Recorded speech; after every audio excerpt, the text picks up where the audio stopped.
이 시간 하나님 말씀 함께 보시겠습니다. 하나님 말씀은 신약성경 요한복음 3장 22절에서 30절까지 말씀을 함께 교독하도록 하시겠습니다. 요한복음 3장 22절부터 30절까지 말씀을 함께 교독하도록 하시겠습니다. 제가 먼저 봉독합니다. 그 후에 예수께서 제자들과 유대 땅으로 가서 거기 함께 유하시며 침례를 베푸시더라.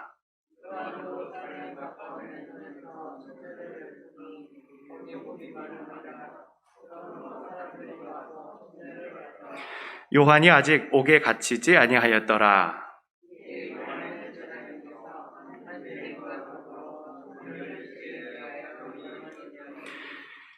그들이 요한에게 가서 이르되 랍비여 선생님과 함께 요단강 저편에 있더니 곧 선생님이 증언하시더니가 침례를 베풀매 사람이 다 그에게로 가더이다.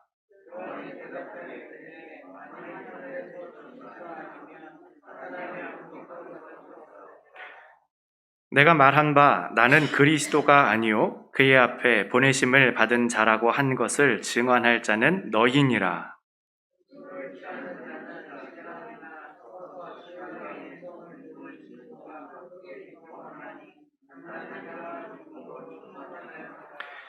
그는 흥하여야 하겠고 나는 쇠하여야 하리라 하니라. 아멘. 우리 30절 말씀만 다시 한번 합독하실까요? 시작. 그는 흥하여야 하겠고 나는 쇠하여야 하리라 하니라. 아멘. 여러분 지난 한 주간 어떻게 지내셨는지 참 궁금하네요. 어떻게 지내셨어요? 저는 여러 가지 일들이 있었던 한 주를 보낸 것 같습니다. 우선 저희 외할머니께서 그 105세를 일기로 우리 부활절 다음 날, 그러니까 새벽이죠. 저희 미국 시간으로는 이제 월요일 날 새벽 시간에 그렇게 소천을 하시게 되었어요.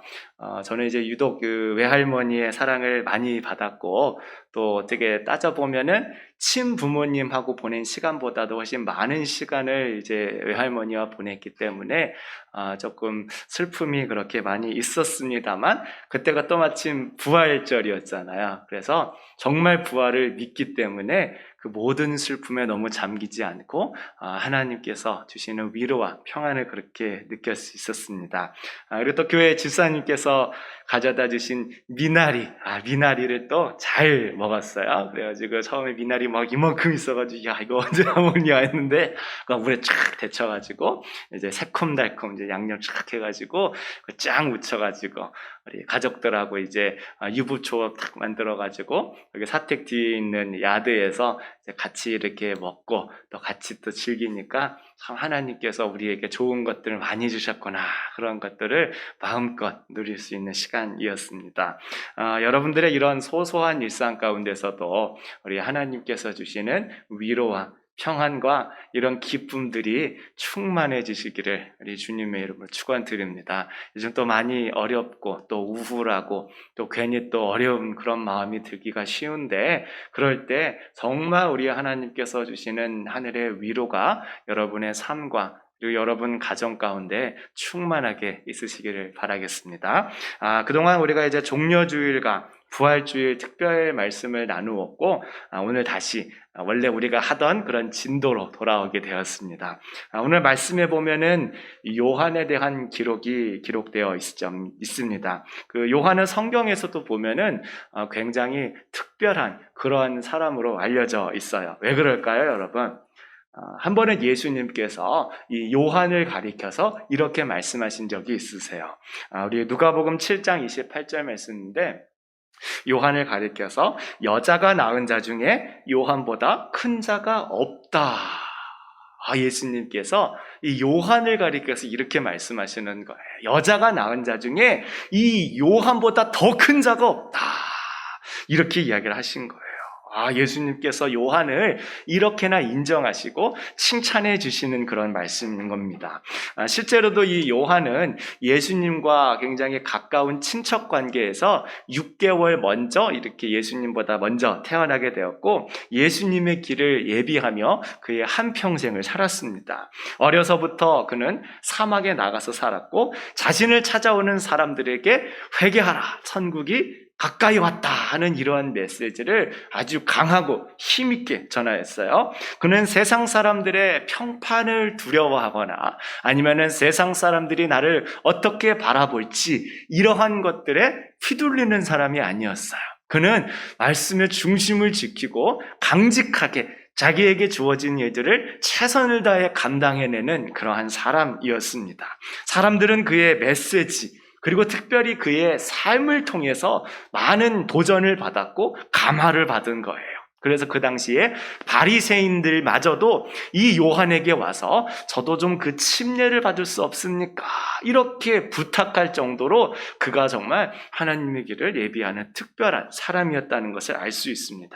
나아가서 당시 나라를 다스리던 가장 높이 있던 사람 헤롯 왕마저도 이 요한이라는 사람을 굉장히 두려워했어요. 어떻게 보면 자기 식민지의 한 일원일 뿐인데 그 사람 한 사람 때문에 자기의 정치 운명이 왔다 갔다 할 수도 있겠다는 것을 느끼고 야, 이거 어떻게 하면 저 요한을 어떻게 할 수 있을까 하는 그런 고민 가운데 늘 빠져 살 정도였습니다. 여러분, 그가 어떻게 해서 이렇게 될 수 있었을까요? 우리 본문 말씀을 통해서 두 가지를 우리 함께 나누어 보고자 합니다. 우리 첫째, 우리 한번 읽어보실까요? 시작. 요한은 하나님의 크심을 인정하며 살았다. 네, 요한은 하나님의 크심을 인정하면서 살았어요. 함께 27절 말씀도 합독해 보시겠습니다. 시작. 요한이 대답하여 이르되 만일 하늘에서 주신 바 아니면 사람이 아무것도 받을 수 없느니라. 만약 하늘에서 주신 바가 아니면 사람이 아무것도 받을 수가 없느니라. 이 말씀을 이해하기 위해서는 당시 제자들과 그가 나누었던 대화를 우리가 조금 이해할 필요가 있어요. 본문 22절 말씀 보면 이 예수님과 제자들이 유대 땅으로 가시는데 거기에서 특별한 일을 하십니다. 뭐 하세요? 침례를 베푸세요. 그 후에 예수께서 제자들과 유대 땅으로 가서 거기 함께 유하시며 침례를 베푸셨다. 이렇게 기록되어 있습니다. 그리고 23절에 보니까 요한도 살렘 가까운 에논이라는 곳에서 침례를 베풀고 있었어요.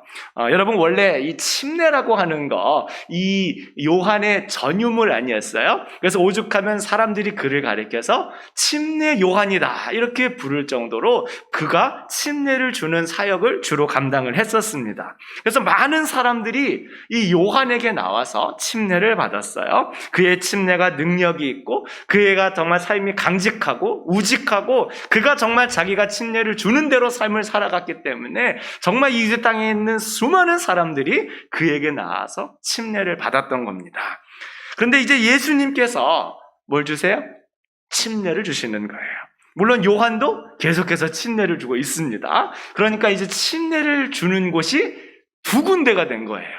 예전에는 이제 침례 요한만 있어서 다 그에게로 가서 침례를 받았는데 이제는 예수님도 침례를 주니까 침례를 받는 곳이 두 군데가 되었고 그리고 예수님께로 더 많은 사람들이 가게 되어진 겁니다.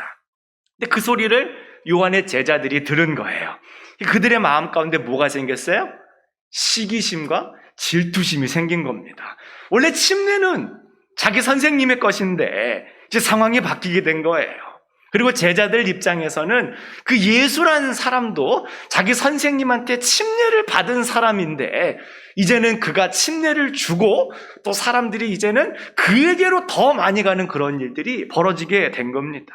그래서 요한의 제자들이 이 스승에게 요한에게 와서 충동질을 하는 거예요. 우리 26절 다 함께 읽어보실까요? 시작. 그들이 요한에게 가서 이르되 랍비여 선생님과 함께 요단강 저편에 있던 이 곧 선생님이 증언하시던 이가 침례를 베풀매 사람이 다 그에게로 가더이다. 여러분, 이게 무슨 의미예요? 선생님, 침례는 원래 선생님 거 아닙니까? 근데 선생님이 소개한 그 사람이 지금 침례를 주고 있고 게다가 사람들이 지금 다 그리로 몰려가고 있어요. 선생님, 이러다가 우리 큰일 납니다. 우리 사람 다 빠져나가는 거예요.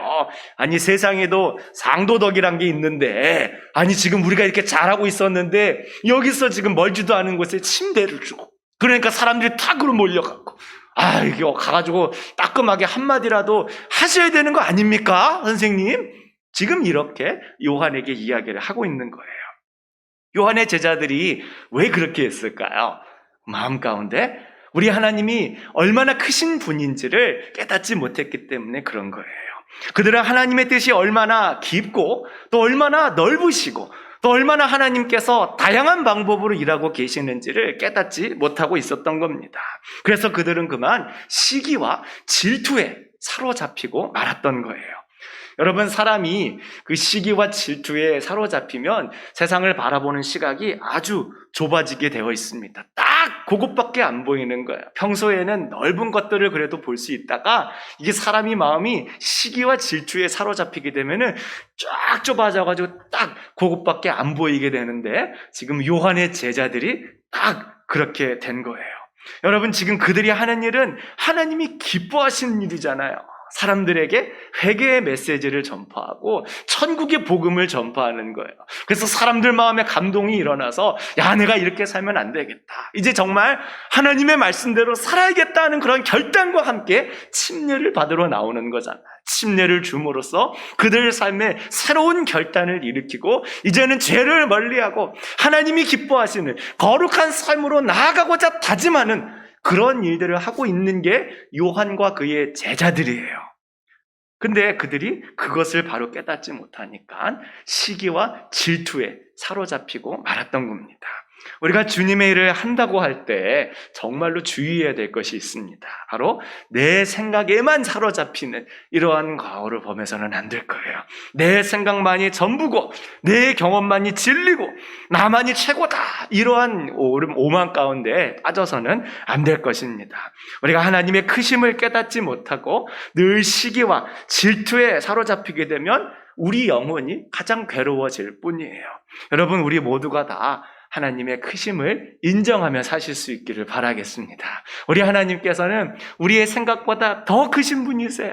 주님께서는 내가 생각하는 것을 뛰어넘어서 일하시는 분이십니다. 내 생각에는 이렇게만 일해야 될 것 같고 이렇게 일하면 모든 사람이 다 좋아할 것 같고 하나님도 기뻐하실 것 같다라고 생각하지만 우리 주님은 그것을 초월해서 일하시는 분이심을 우리가 마음 가운데 분명히 해야 이런 시기와 질투 가운데 사로잡히지 않을 수 있게 되는 겁니다. 그래서 요한이 큰 자라고 불릴 만한 거예요. 요한은 제자들이 찾아와서 스승님, 이거 뭐라도 해야 되는 거 아닙니까? 이러다가 우리 사람 다 뺏겨요. 우리 그동안 얼마나 사람 많이 모았는데 이거 이러다가 우리 큰일 납니다. 망합니다. 그렇게 이야기를 하는 중간에도 그는 담대하게 하나님의 이야기를 합니다. 예수님과 나는 경쟁 관계에 있는 게 아니라 하나님의 뜻을 이루기 위해 각자의 부르심에 따라 일하는 것뿐입니다. 하나님께서 주시지 않으면 그 누구도 이렇게 할 수가 없습니다. 예수님과 나는 경쟁 관계에 있는 게 아닙니다. 우리 모두가 다 주님께서 주신 소명을 따라 그저 일할 뿐입니다. 라고 제자들에게 이야기를 한 거예요. 그가 하나님이 얼마나 크신 분인지를 분명히 깨닫고 있음을 보여주고 있는 말씀이지요. 로마서 15장 20절 말씀에도 보면 우리 사도 바울이 이렇게 말씀합니다.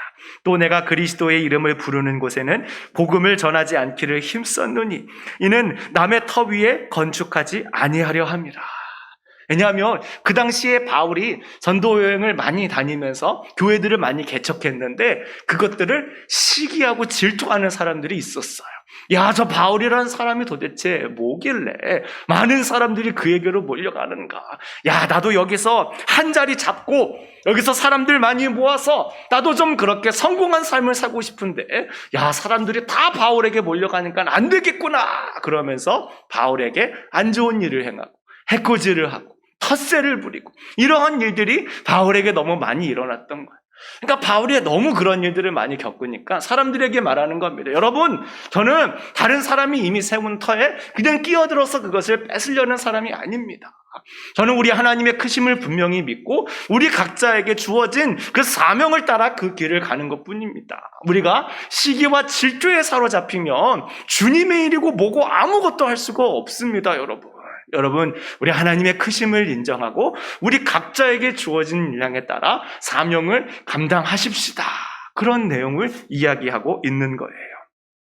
여러분 실제 선교지에도 보면은 이런 일들이 종종 일어납니다. 선교사님들 중에 보면은 종종 추방을 당하시는 선교사님들이 가끔 계세요. 그런데 이제 선교지에서 열심히 복음 전하시고 그리고 거기에서 정말 수고하시고 헌신하셔서 현지인들 중에 몇 명을 얻어서 그들과 함께 예배를 드리고 교회를 개척하십니다. 그런데 얼마 지나지 않아서 정부의 사람들이 막 올려오는 거야. 그래가지고 이제 사람들을 다 흐트러뜨리고 목사님을 잡아가고 선교사님들을 잡아가고 사역자들을 잡아가는 그러한 일들이 일어나게 되는 거예요. 그래서 결국에는 추방까지 당하는 그런 일들이 정말로 많이 일어나고 있어요. 그런데 그 일들이 다른 선교사들로부터 신고를 받아서 그렇게 된 일들이 적지 않게 있습니다. 우리 생각에는 같은 선교사님이면 같이 협력하고 같이 마음을 모으고 같이 기도하고 같이 헌신해서 주님의 나라의 일을 이룰 것만 같고 그래야만 할 것 같은데 현실 가운데서는 그러지 못하는 거예요. 다른 선교사님이 쫙 전화해가지고 여기서 안 좋은 예배 드리는 것 같습니다. 막 들이닥쳐가지고 그 모임을 해산시키고 사역자를 잡아서 추방시키고 이러한 일들이 적지 않게 일어나는 거예요. 시기와 질투에 사로잡혔기 때문에 그런 일들이 일어나는 것입니다. 여러분 잘 알고 계시는 언더우드 선교사님과 아펜젤러 선교사님 이야기를 하나 좀 드리고 싶어요. 우리 사진 좀 보여주세요. 그래서 이제 이쪽 편에 계신 분이 이제 언더우드 선교사님, 그리고 저쪽 편에 계신 분이 아펜젤러 선교사님이신데, 이 언더우드 선교사님은 이제 장로교 측의 선교사님이시고, 저 아펜젤러 선교사님은 감리교 쪽 선교사님이십니다. 그래서 우리 얘기하자면 교파가 조금 그렇게 달라요. 그런데 이제 이 두 분이 함께 조선에 와서 사역을 하는데 그 사역이 너무너무 아름답습니다. 그리고 방금 말씀드렸던 그런 안타까운 모습, 서로 시기와 질투에 사로잡혀서 서로를 고발하고 서로를 깎아내리고 서로를 막 이렇게 하려고 하는 그런 사역이 아니라 서로가 함께 연합하고 마음을 모아서 각자에게 주신 부르심에 따라 사역하는 그런 귀한 모습들을 보여주게 되어요. 한 번은 이런 일이 있습니다. 처음 이제 그 두 분 선교사님들이 조선에 와야 되는데 그 당시는 아무래도 이제 배편이 잘 발달하지 않아서 조선으로 직접 들어오는 배편이 없었어요. 그래서 중국을 통해서 들어오거나 아니면은 일본을 거쳐가지고 들어오는 이제 그런 두 가지 방법이 크게 있었습니다. 그래서 이제 아펜셀러 선교사님은 이제 26살, 굉장히 젊은 나이에 이제 내가 주님의 일을 하겠습니다. 이렇게 헌신을 하고 그리고 이제 사모님과 결혼을 하셨어요. 그리고 결혼을 하신 그 다음날, 결혼식 다음날, 여보, 우리는 선교사야. 그러니까 선교를 떠납시다. 그래서 결혼식 다음날 선교를 떠나게 돼요. 그래서 이제 샌프란시스코에서 배를 타셔서 이제 일본으로 그렇게 가시게 됩니다. 그때가 이제 1885년 2월 달이었는데, 그렇게 해서 이제 요코하마항에서 증기선을 타고선 조선에 들어가고자 한 거예요. 하나님, 제발 저 조선의 문을 좀 열어주십시오. 기도를 간절히 했습니다. 왜냐하면 이제 그때 당시에 이 조선이란 나라도 굉장히 복잡한 일들을 많이 겪고 있었어요. 이제 정부에서는 이제 청나라는 대국이고 청나라는 발달된 선진국이니까 우리가 청나라에 잘 빌어야 됩니다. 우리가 청나라를 잘 섬겨야 우리나라가 삽니다. 이렇게 하는 사람들이 정부의 주도 세력이 되어 있던 거예요. 근데 그것이 못마땅한 사람들이 무슨 소리냐. 우리 조선 사람은 정말 자주 국방을 이루어야 된다. 우리 조선 사람들이 함께 모여서 어떻게 되든지 간에 강한 나라를 만들어야지. 자꾸 막 큰 나라, 옆에 나라, 힘 있는 나라 이런 나라 의지하면 안 된다. 게다가 지금 서양을 보니까 지금 근대화가 되어서 얼마나 많은 문물이 발달해 있는지 모른다. 의료, 교육 뭐 여러 가지 분야에서 앞서 있는데 우리가 이런 것들을 받아들여서 조선을 강한 나라로 만들어야 된다라고 하는 개화파 사람들이 있었어요. 그런데 그 사람들이 갑신년에 정변을 일으켰는데 그만 이것들이 무력으로 제압을 당하고 말았습니다.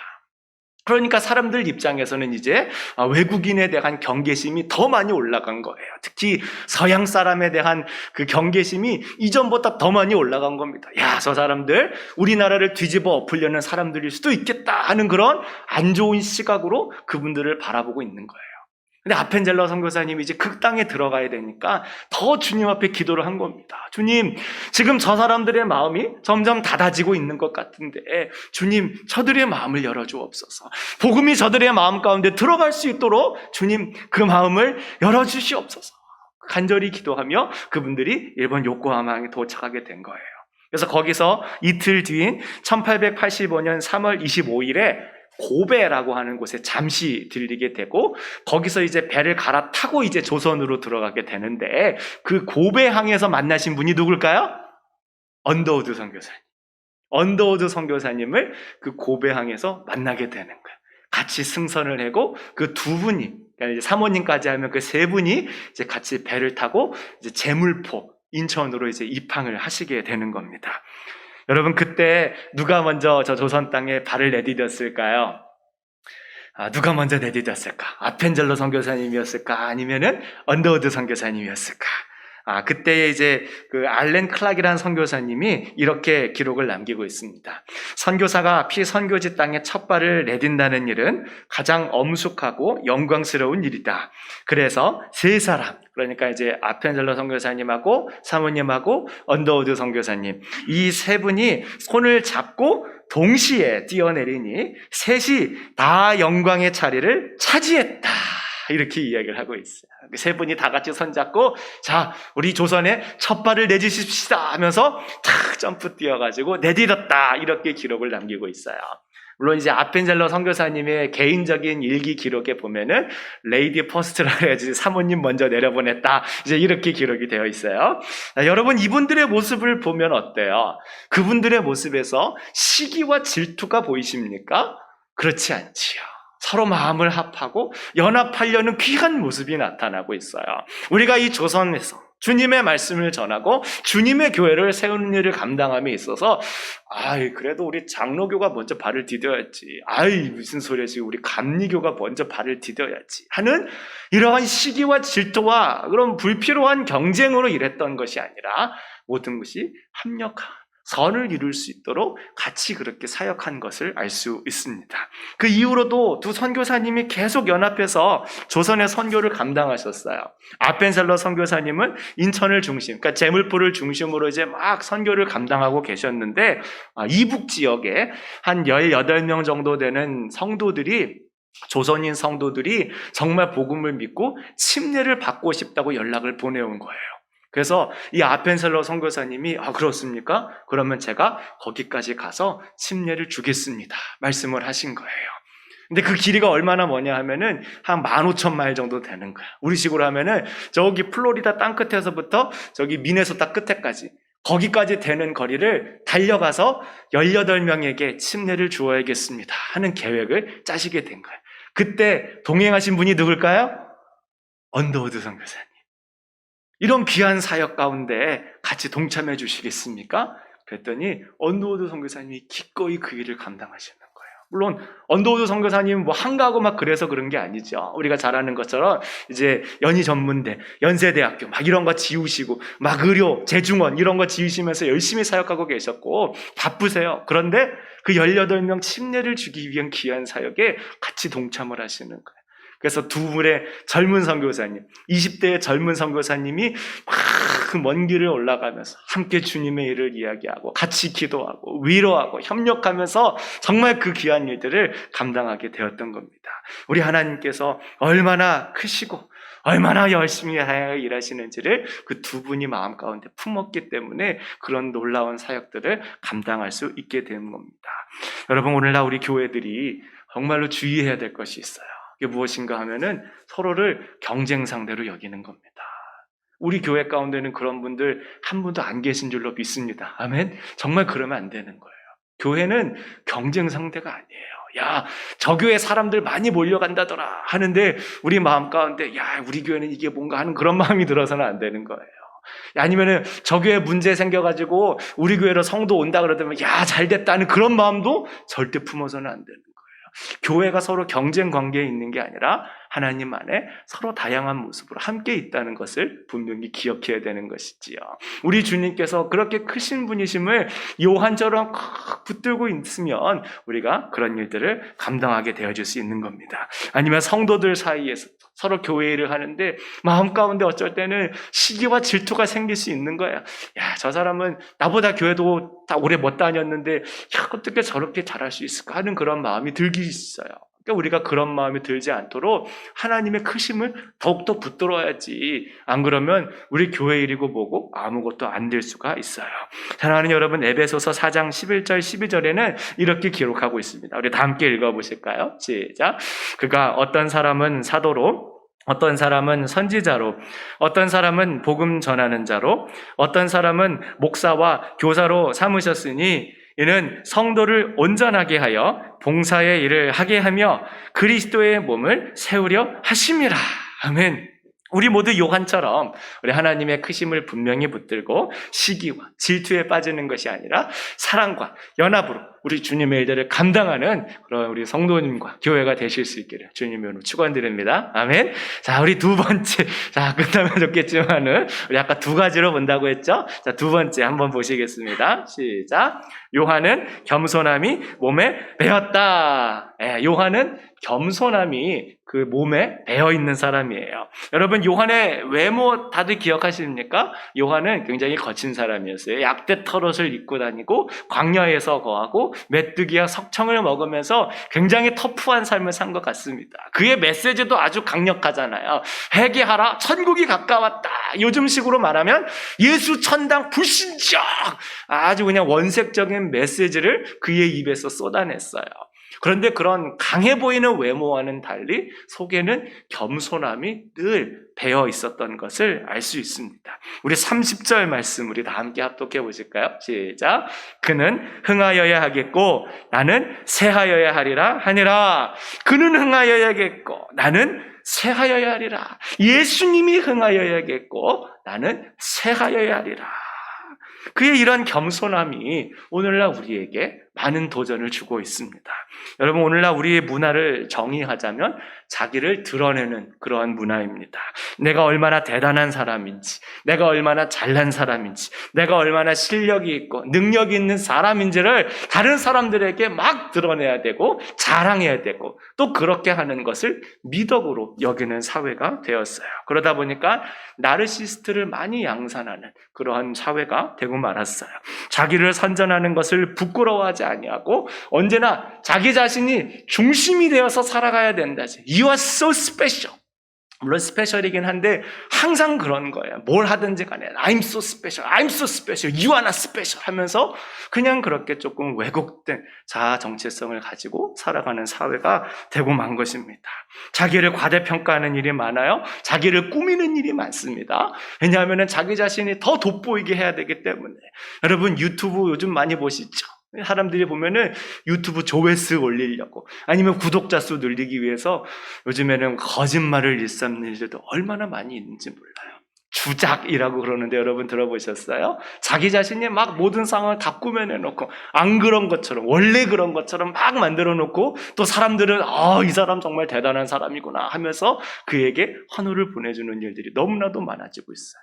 왜냐하면 우리 요즘 사회의 문화가 자기 자신을 막 드러내야 되고 자기 자신을 과대평가하더라도 다른 사람들 앞에 막 이렇게 높여야 되는 사회가 되었기 때문에 그런 것입니다. 심지어는 교회도 예외가 아니에요. 야, 우리 목사님 그래도 방송에 나오셔야 우리 교회가 좋은 교회예요. 야, 우리 목사님은 정말 말씀도 잘하시고 정말 잘생기셨어. 무슨 유명한 대학교에서 박사 받으셨어. 여기 세 줄 딱 해가지고 나오시고 참 좋은 목사님이셔. 야, 우리 교회는 유명한 사람들이 다니는 거야. 야, 우리 교회 사람들 얼마나 많이 다니는지 몰라. 마케팅 전략을 교회에 적용하고 목회에 적용하는 겁니다. 고객을 관리하듯이 성도를 관리하는 교회를 좋은 교회라고 그렇게 이야기를 하는 세상이 된 거예요. 세상의 문화가 어느새 교회에 깊숙이 들어와 있는 것이지요. 분명 성경은 자기를 낮추는 자를 주님께서는 높여주시고 자기를 높이는 자는 주님께서 친히 낮추시겠다고 말씀하셨지요. 또 오른손이 하는 일을 왼손이 모르게 하라고 주님께서 말씀하셨어요. 기도할 때는 내 골방에 들어가서 은밀한 중에 들으시는 주님께 기도하라고 말씀하셨는데 오늘날 교회는 이것과는 무언가 반대의 방향으로 가는 것 같아서 무척 마음이 좋지 않습니다.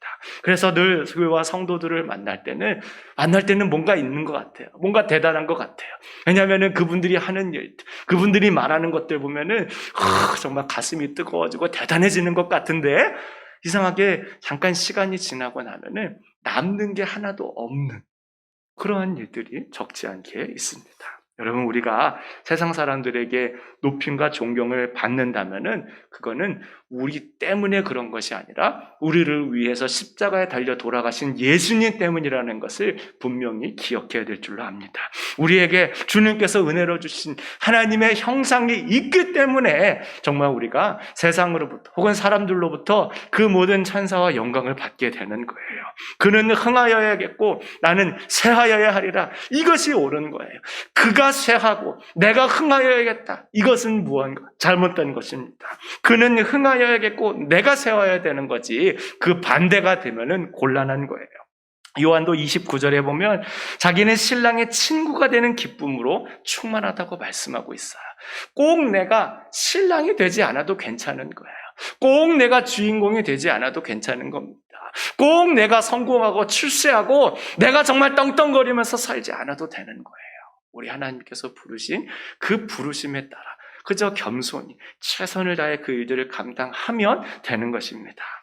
한 번은 그 신의 형상을 조각한 상을 싣고 가는 나귀가 한 마리 있었대요. 그 나귀가 이제 무거운 상을 등에 짊어지고 그 동네를 지나가고 있었답니다.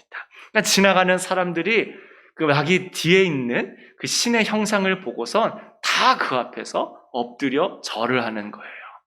그러니까 이 나귀가 마음속에서 이상한 생각이 드는 거예요. 야, 저 사람들이 왜 저렇게 다 엎드릴까? 왜 나한테 저렇게 엎드려서 절을 할까? 이렇게 이야기를 하는 거예요. 그러니까 마음속에 드는 생각이 야, 그렇지. 내가 원래 이러한 존재였구나. 내가 이렇게 무거운 짐이나 지고 갈 그런 존재가 아니라 저렇게 수많은 사람들로부터 존경을 받고 인정을 받고 경배를 받을 그러한 존재였구나 하는 것을 깨닫고 등에 짊어지고 있는 그 신의 형상을 벗기 위해서 막 안달복달을 하는 거예요. 여러분, 그러면 나귀 주인이 어떻게 할까요? 회초리를 드는 거예요. 이놈이 갑자기 가다가 미쳤나 그러면. 이놈이 갑자기 잘 가던 길에 왜 갑자기 멈춰가지고 벗으려고 하면서 회초리를 대는 거예요. 오늘날 교회는 우리 예수님의 영광을 짊어지고 가는 거지 우리 자신이 무언가 대단하고 우리 자신이 무언가 힘이 있고 능력을 갖고 있어서 이런 대접들을 받는 게 아닌 것을 분명히 기억하고 그저 겸손의 길들을 걸어야 하는 것입니다. 사랑하는 여러분, 우리가 이것을 함께 연습했으면 좋겠어요. 겸손을 연습하는 겁니다. 제가 더욱더 겸손을 연습하고자 합니다. 더욱더 낮아지고 더욱더 우리 성도들을 섬기고자 합니다. 담임 목사라 그래서 대접을 받으려고 막 이렇게 하는 게 아니라 더 먼저 섬기는 거예요. 여러분, 교회를 오래 다니면 오래 다닐수록 더 많이 섬기고 더 많이 겸손해지시기 원합니다. 그런 모습으로 살아갈 때에 우리 주님께서 우리를 통하여 귀한 일들을 이루실 것으로 믿습니다. 하나님의 회초리가 더 있기 전에 우리가 더욱더 하늘의 썩은 미랄이 되고자 감당하시는 저와 여러분들 다 되실 수 있기를 우리 주님의 이름으로 축원드리겠습니다. 우리 시간 함께 찬양하시고 우리 기도하도록 하겠습니다. 우리 시선이란 찬양 우리 함께 하면서 정말 주님, 정말 제가 우리와 함께 하시는 주님, 우리를 위해서 자기의 모든 것을 내어주신 그 주님을 바라볼 수 있도록 인도하여 주옵소서. 함께 기도하며 나아가시겠습니다. 내게로부터 눈을 들어 주를 보기 시작할 때 주의 일을 보겠네. 내 작은 마음 돌이키사 하늘에 꿈꾸게 하네. 주님을 볼 때 모든 시선을 주님께 드리고 살아계신 하나님을 느낄 때 새 삶은 주의 역사가 되고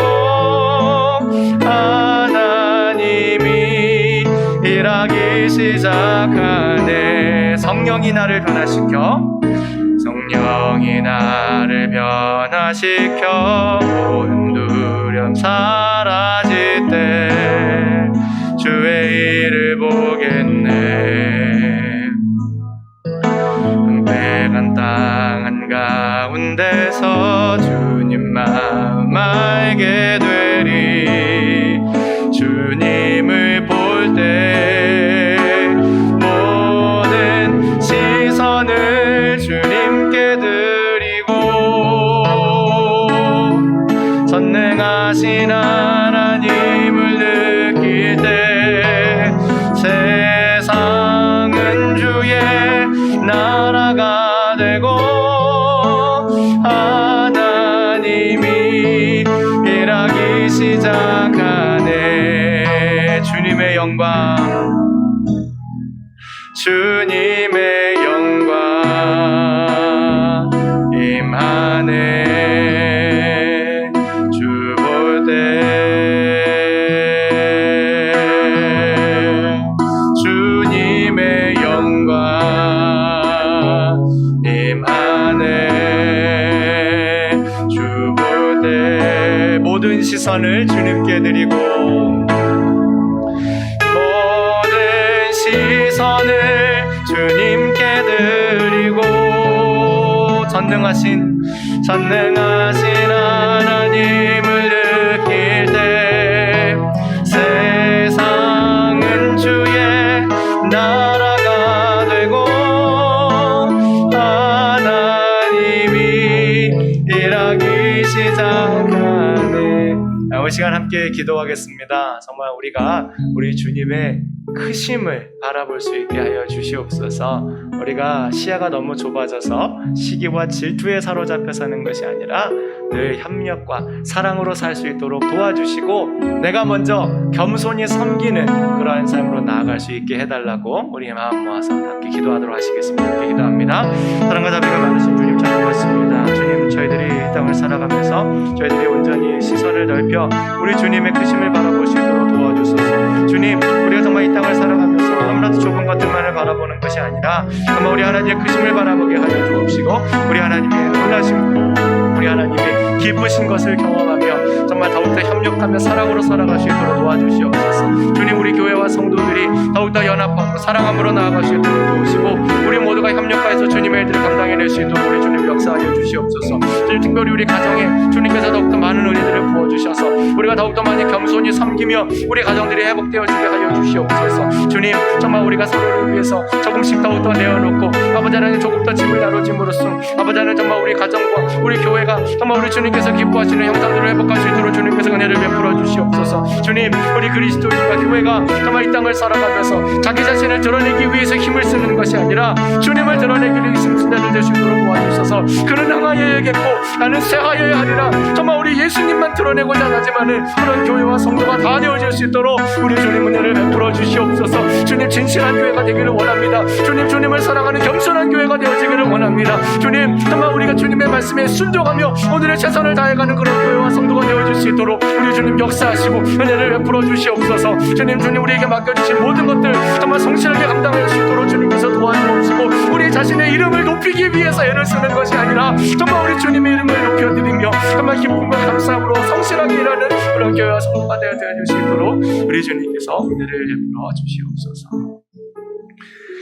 사랑해 주님 고맙습니다. 주님, 저희들의 눈을 넓혀주셔서 우리 하나님의 크심을 바라볼 수 있게 하여 주시옵소서. 주님, 정말 우리 하나님께서 얼마나 크고 위대하신 분이신지를 분명히 깨달아 정말 우리가 더욱더 사랑하며 연합하며 나아갈 수 있도록 은혜를 베풀어 주시옵소서. 다른 교회들을 위해 함께 기도하고 성도들을 위해서 기도하며 함께 우리 하나님의 나라를 이루어 나갈 수 있도록 우리 모두를 주께서 사용하여 주시옵소서. 이 모든 말씀을 예수님 이름으로 기도합니다. 아멘.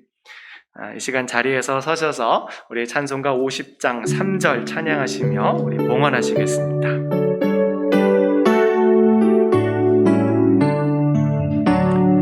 내게 있는 모든 것을 주를 위해 드리네. 주의 성령 충만하게 내게 주께 드리네 주께 드리네 사랑하는 구주 앞에 모두 드리네 아멘. 함께 기도하시겠습니다. 사랑과 자비가 많으신 주님 참 고맙습니다. 저희들에게 주신 모든 것들 가운데 일부를 돌려드립니다.